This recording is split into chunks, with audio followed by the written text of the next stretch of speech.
We're going to go through a lot of elements of what the California Voting Rights Act is, and also the Fair Maps Act, and a number of different things. So I've got a little agenda for us here today. The California Voting Rights Act, a little bit about what districting is and what it isn't.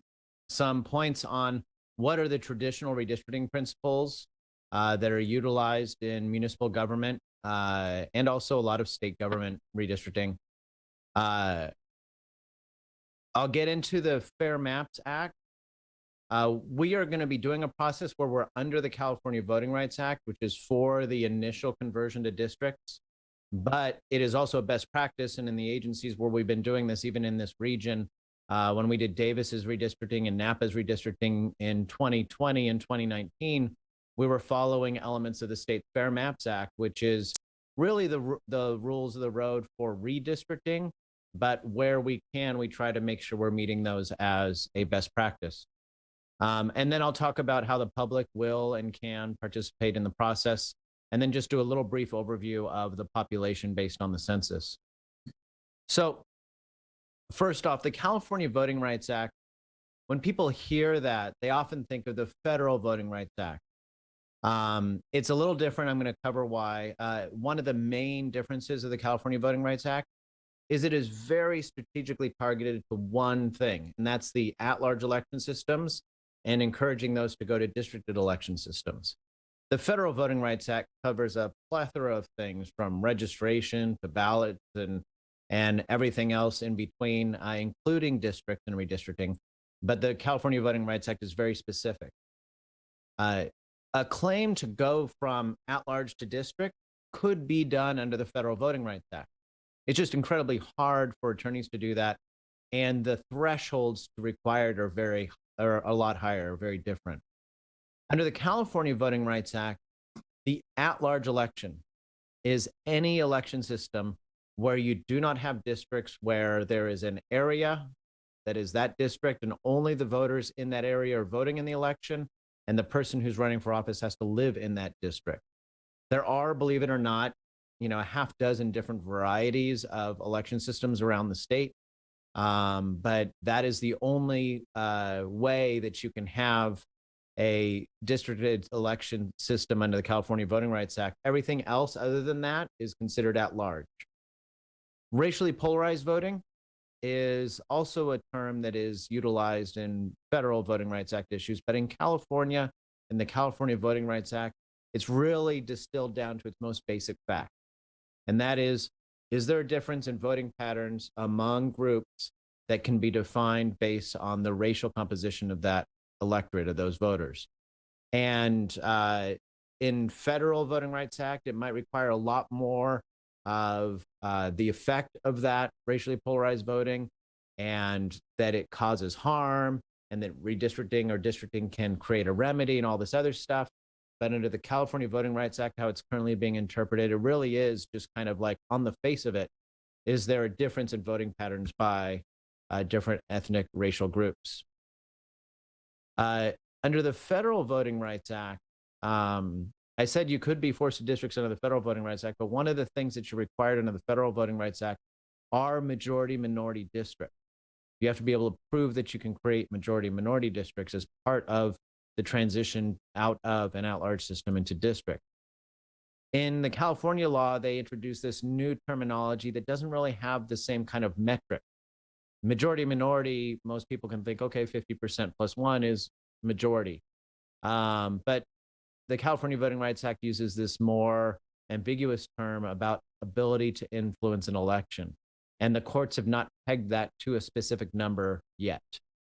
The California Voting Rights Act also changes the relationship that lawyers have to the process, and ensures that if an agency does go through a conversion, that they will be reimbursed for their costs. That's something that isn't guaranteed under the Federal Voting Rights Act. The conversion to districts will impact the election structure. It'll impact where candidates have to live in order to run for office, and who's going to be voting in those offices, just limited to those districts. It does not have to determine how you govern. And this is one thing I just want to emphasize. we've worked with cities, school districts, special districts, counties all over the state. And in this conversion process, we've worked with some agencies that honestly, just between us, were somewhat dysfunctional. And we've worked with others that had really great systems and a history and a culture of working together. Going to district from at large and then going back and looking at those agencies, 2, 4, 6, 8, even 10 years later, we do not see that they went from being everybody was working together, now they're dysfunctional. We also didn't see a lot of everybody was dysfunctional and now it's, everything's great. Really how the city governs and the culture you have at the city council is determined by you. And these election districts are really a function of the election system, not necessarily how you choose to govern. The redistricting process relies on, it's different than other policy areas. It relies on federal laws. The Federal Voting Rights Act is an example. It relies on federal court decisions. Like we might talk about, 10% deviation, I'll bring up in a little bit. That's not because it's in the US Constitution or the state constitution, it's because of court decision. It relies on state law and state court decisions, and it can even rely on local municipal law. We have a city we're doing a redistricting in, they have a local municipal rule that they have to, in their city charter, they have to adopt their redistricting plan by 2/3 vote. So you can have this different ranges of policies from different levels impacting redistricting, and it's also very norms-based. If a state is applying a redistricting rule to an agency, even if you are a special district, you might look to how the state is directing cities and counties to redistrict as norms in the process. But these traditional criteria are utilized throughout the country, kind of the ways to distinguish a real good redistricting from, a gerrymander or an abuse of the system. First off, districts need to be equally sized. Now, when we think of that, a lot of people, this becomes a contentious thing. Sometimes you might get some callers calling in and saying, well, how are we going to determine equal? Well, in the state law, and federal law, the equality is based on total population, not citizens, it's not adults, it's not voters, it's total population based on the most recent decennial census, which for us is the 2020 decennial census. Now, the state did pass a law within the Fair Maps Act, a requirement that cities use an adjusted data set. All that adjustment does is reallocate prison population. So all the prisoners who might be in Kings County in one census block and a state correction CDC facility then get reallocated to where they were living prior to being arrested. So it's a slightly adjusted data set, but it is based on that decennial census. And equal means within 10%. So if we were drawing districts and every district's perfect size would be 100 people, then you could have some districts that are 95 people, some districts that are 105 people.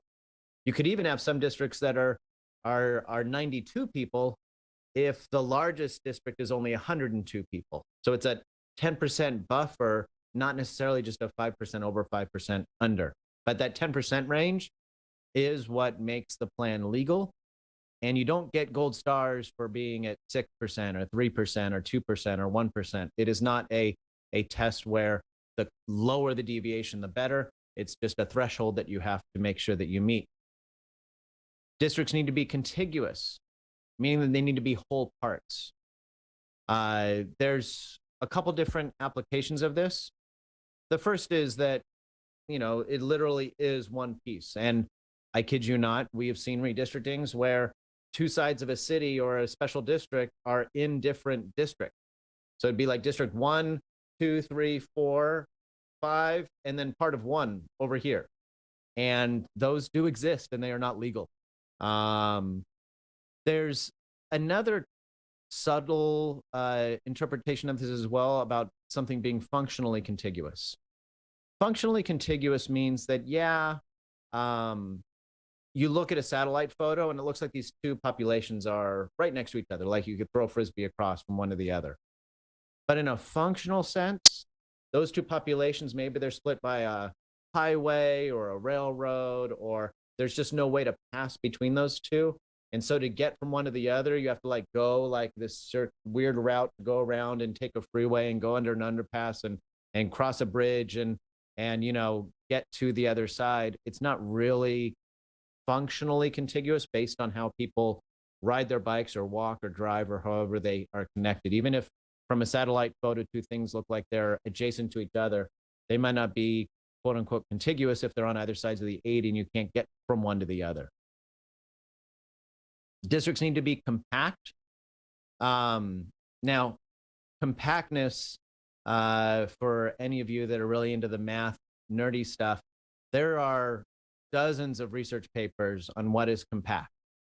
There are these things that take the ratio of the circumference of the district and its area, and then the size of a circle with the same area, and you create a ratio of those two.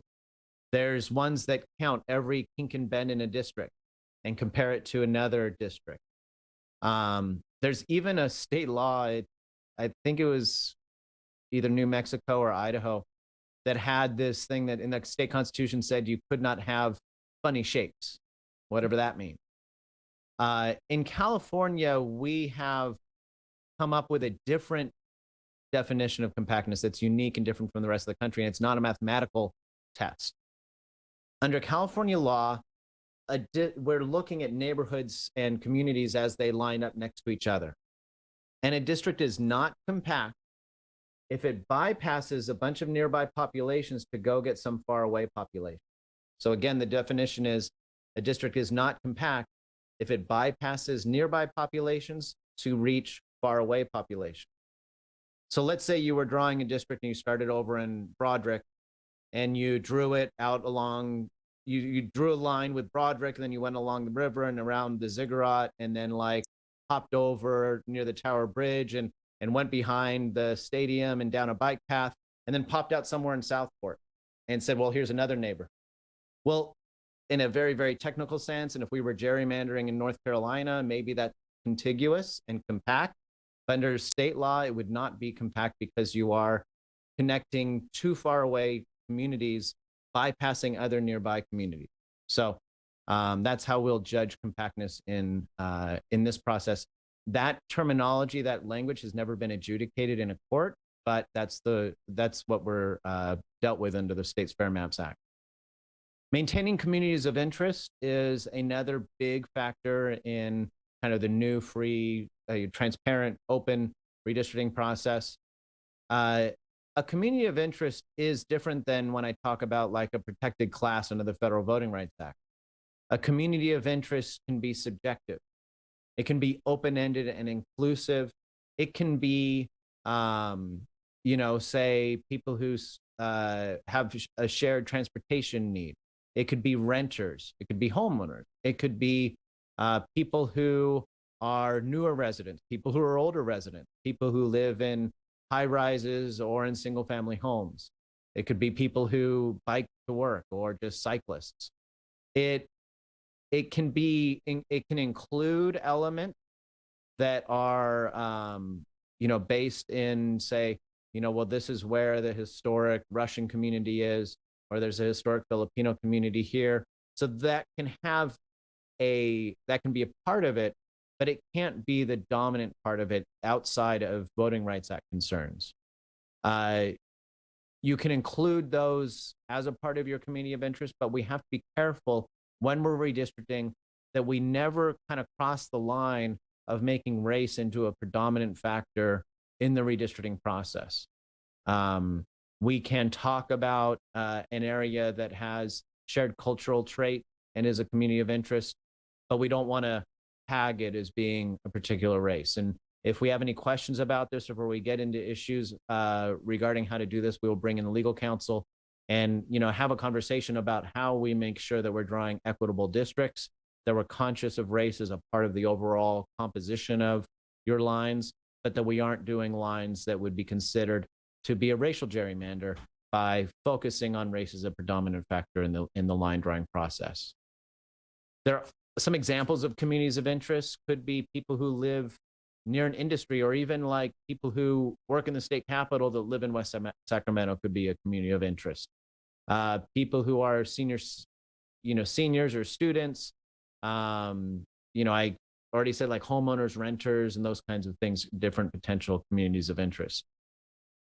There are really, when we hear people talk about communities of interest, they'll oftentimes mention kind of my three check boxes on what makes a community of interest. They'll oftentimes do it just inadvertently. They'll be talking about what their community of interest is, and they'll just automatically check all three of these boxes. The first is, in order to be a community of interest, you have to have some shared trait, some culture, something that defines you, something that you can kind of name, like my community of interest is cyclists. You then have to have a community of interest that has some geographic nature. This is redistricting. So we are looking at maps. We're looking at, under the state law, how we draw communities of interest into districts so that they can be placed in one district to maximize their voting and representative power. The idea is to identify communities of interest and use those as the building blocks of districts. So if somebody says, well, I'm a community of interest, and you say, what is it? And you say left-handedness. Well, left-handedness is all over the city. There's not like, unless I don't know of it, that you've parked all the left-handed people in one part of the city. So we want communities of interest that can be mapped. And the third is a relationship to the agency being redistricted. And this is also an important aspect. In federal redistricting of congressional districts, where the US-Mexico border is, or where federal lands are, might be an important community of interest for drawing congressional districts. When you're drawing a water district plan, you might be looking at, in some of our experience, we did a whole redistricting in Solano County, and they were looking at walnut growers and almond growers. We did a redistricting in Marin County where they were looking at elevation because, they had different rates for different elevation. You're not in your city redistricting really going to be concerned with the elevation of different parts of the city, I don't think, or whether somebody has an almond tree in their front lawn. But in different redistrictings, you'll have different aspects. Just like as an example, your school board. Your school board might be doing redistricting and looking where the high schools and elementary and junior highs are. And there might be some community of interest elements there, but not so much at the city level. So when people come up and say, like, here's my community of interest, we really are looking for people coming up and saying what their community is, what's its geographic nature, and then how it relates to the governance of the city. Following neighborhoods and local government lines is a kind of a final criteria. And this is an important thing. For one, when we actually come out with lines, there might be some little squiggly lines. There might be some places where like it darts out and a little nose of a part of a district goes out and gets something. And somebody might say, hey, what is that weird line? And if you can say, oh, well, that's actually the shape of a neighborhood, then that helps justify the way the lines are drawn. So following local lines helps provide that extra justification for boundaries in addition to all the other criteria. When we, with the Fair Maps Act, we have a couple other things that we need to keep an eye on. First off, under the Fair Maps Act, we're now introducing the idea of ranked criteria. And that means I've talked about all these traditional criteria, but under the Fair Maps Act, it really does rank them. The rank criteria are that districts need to have equal population and follow the Voting Rights Act.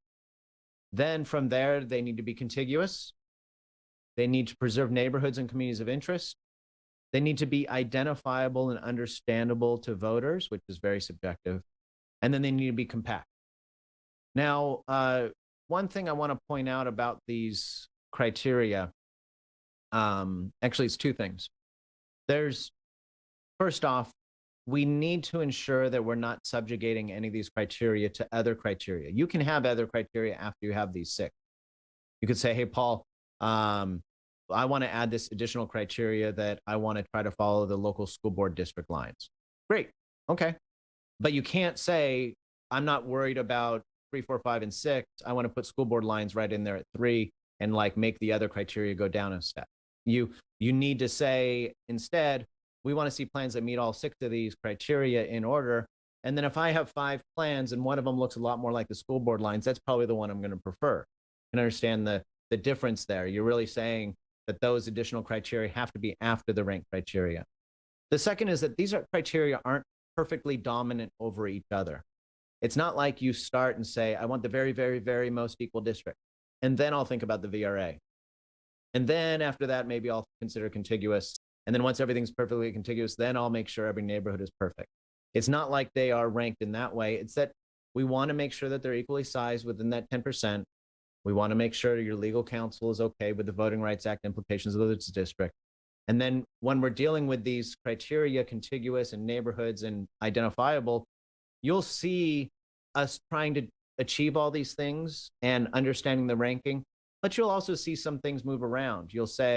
Somebody will say, well, I really don't understand these districts because they don't follow my neighborhood. And you're like, okay, well, I guess in a way, the neighborhood and being understandable are somewhat related. So we'll work on all that together. I think the number one concern is to make sure you don't subjugate these criteria to other criteria. And I also want to note the other things about the Fair Maps Act. The process and transparency of what we're doing will require us to have a number of things I'll talk about in a minute here, but just ensuring that everything that we're doing is public and out in the open, and that we're following all the Fair Maps Act rules for that. Under that community of interest rank criteria, it does have one thing that says that a candidate or incumbent residence cannot be used as a community of interest. And so using my following school board lines example, if you said, hey, we really want to make sure all the incumbents still have a seat when we're done, we can make sure we meet all those rank criteria. The only place it says anything about incumbents in those first 6 bullet points was that incumbents and candidates cannot be a community of interest. But once you have your 5 or 6 plans, then you could introduce other criteria, but you can't elevate the interests of incumbents or candidates into those ranked criteria. And then there is an express prohibition on using political party as a criteria. So even if we get to the end of those 6 criteria and say, hey, I really, Paul, want to look at making sure that none of these districts are too Democrat or Republican, there's a blindfold on partisanship. You cannot look at districts based on their partisanship and make decisions around what lines you want to do where based on either trying to advantage or disadvantage a political party. Now, in terms of public outreach and engagement, the first key thing is having what we already have gotten started, or your city staff has already gotten started, and that is having a website on your website that's easy to find, that will include all the information from these hearings and include access for the public to be able to participate. One thing that is surprising to some people is that every map, every document, every hearing is going to be saved on that website for 10 years. So in 2029, the next city council might be watching this very hearing. You can wave to the 2031 redistricting folks, because they're going to be watching this hearing. It'll be on your website for the next 10 years. The input that you receive, we're going to have different ways of giving input. Obviously, people will call in. Maybe tonight, people will start calling in to give their views on this process. We'll also have an input form for people to describe their community of interest, which is a key, like I said, building block of district, is to be able to understand those communities of interest. That form will ask them my 3 points. What is your community of interest? Where is it geographically located? And how does it interact with the city governance? There will also be an online mapping tool. Now, if you're watching Yolo County redistricting, you might have been able to draw your supervisorial district using this tool, or draw your communities of interest for the Yolo County redistricting. So we will have that tool set up for you so that you'll be able to draw districts and have not actually you'll, but the community will be able to draw districts. I will suggest that the council members don't draw districts, even though I kind of slipped that out inadvertently. The state law says that we have to have 2 hearings before we consider draft maps. And for the way we interpret that, that means that we don't actually start drawing potential district until after we've completed the second hearing. We've heard from the entire, anybody who wanted to call in, we've got all the community of interest forms. Hopefully we'll have a bunch of public maps, and we don't even start putting pen to paper until we've had all that. One of the reasons why is that we don't want to predispose ourselves to like how we think the city should be organized in districts. We want to keep our minds open. And so we would discourage council members from using the mapping tool even once it gets launched, but we will try to work with you to encourage as many members of the public to do so. This is your city based on the census. If we were to draw districts, and I think you still need to decide 4 or 5 districts, you'd either be looking at 4 districts at about 13,500 people each, or 5 districts that are just around 11,000 people each. When we get maps for your districts, we're going to be providing them in this format, and it'll have, right now it just has the total city population, but it'll have all the district populations, and then below it, it'll have all the citizen voting age populations. This is an important distinction. The total population is from that decennial census. That second table is the citizen voting age population. That's also from the census, but not the 10-year census. It's from an every year study called the American Community Survey that allows us to have kind of more of that, context to a lot of the census data. It allows us to see how many renters and homeowners and incomes and ages and ethnicities and citizenship and all these other questions that aren't in the decennial census. So the total population after we deal with that prison adjustment from the statewide database is 54,000 people. That's what we would be dividing into equal parts for either 4 or 5 districts. Your citizen voting age population is 33,000 people. So, roughly 60% of the city's population based on that. Now, it's not an exact number because the first number is your once every 10-year count. The second number is an average over 5 years of American Community Survey studies. So don't get too fixated on these numbers being exact. In terms of Latino population, you're right about 21.5% Latino based on the citizen voting age population, right at about 10% Asian, and about 6.3% Black population by citizen voting age population. When we get districts, we'll break them out by these exact same numbers for you so that you have those.